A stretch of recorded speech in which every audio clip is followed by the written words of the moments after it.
Hello again. I just went back and reviewed the week 9 video, which I just posted before I reviewed it.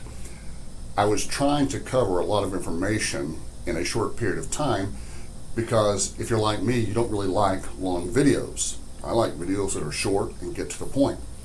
But in trying to do that, it felt kind of rushed. It felt like I was talking too quickly. So let me just kind of hit the high points with you and make sure that we're clear on everything. On the response paper, it's not a research paper, it's a response paper. I'm looking for your ideas, your thoughts, your feelings. Be sure to read the assignment sheet carefully. Be sure to follow the formatting guideline carefully. I've posted that. It's called Format or Format 2, and it tells you the font, Times New Roman. It shows you the heading, which goes on the first page only. It tells you exactly what your paper should look like. Now, let me explain why that's important. You might look and say, well, I got the wrong font, I got the wrong size, I got the wrong spacing, no big deal. It's a quick change. You're right. It is a quick change, and in the grand scope of things, it's not that big a deal. But when I'm looking at a student's paper and they don't follow even basic instructions, like formatting correctly, then I assume that the paper is going to have other problems as well. You want to follow, and like you say, it's an easy fix, but since it is, go ahead and fix it. Double check before you turn in.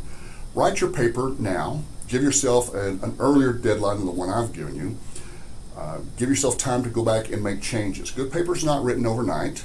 They take time to write, to create, and then to go back and fix. It's a multi-stage process. I'm sure you remember from English 1301. But turn in the best work that you're capable of. Finally, I want to encourage you. The material we're covering this semester is not particularly easy. Some of it's rather deep.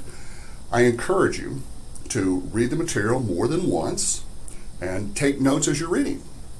You may be thinking, well, this is an online course. We don't have to take notes. You're right, you don't have to. But if you want to learn the material, taking notes is literally the best way I know to learn the material and to do well on the test.